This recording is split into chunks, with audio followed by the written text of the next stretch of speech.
start off on 10 milligrams of Lexapro.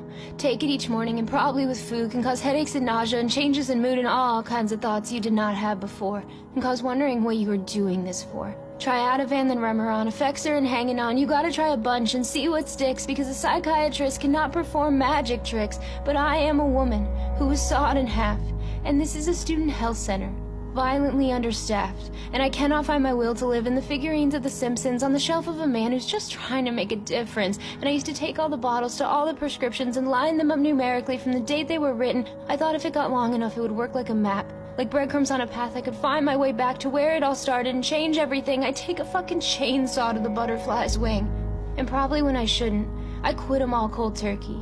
If anything was gonna hurt me, I was gonna hurt me. And my brain zapped like the way that Google described it. If Marge didn't have it, maybe this is how I'd find it. And a lightning rod to the brain sounds a little relieving, like scratching a scab that is already bleeding. And I threw up for 3 days until they were out of my system for real. I started feeling all the feelings, things I did not want to feel. All of the things that had been pushed down for a while. I went on a walk in the dark alone for a mile, and it is a cycle. It is all a cycle. They probably won't help, but it's enough that they might, though. And the floor of a bathroom is the floor of a bathroom at your house, at my house, at 2 in the afternoon. And Doc, I don't blame you.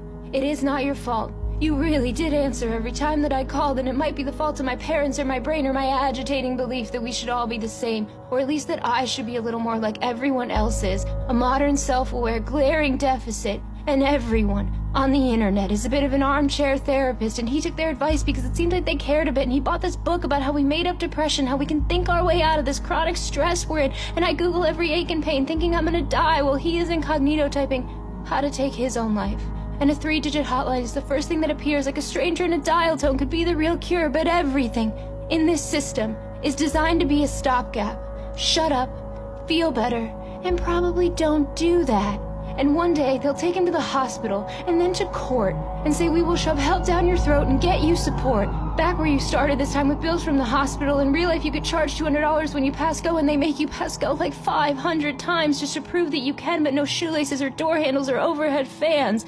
And myself and the others will predictably go into the helping professions. Soldiers lined up like brain defenders, a degree from a good school, an Instagram quote, repost it to your story and remind you to vote. It is World Mental Health Day, and you ought to know. Don't be ashamed to ask for help, as a post that is crying and asking for help. But we needed it, so we became it, but we all still need it. So we all started drinking and smoking weed and drawing our curtains and clicking our thumbs and running out of ways to make this trendy and fun. And people don't fail themselves that often. People are usually calling and calling, but service goes out or line disconnected or call declined because we are both wrecked and we can't help ourselves or each other or a doctor, repenting and remapping these sins from our fathers, and 2 dead cars cannot use jumper cables.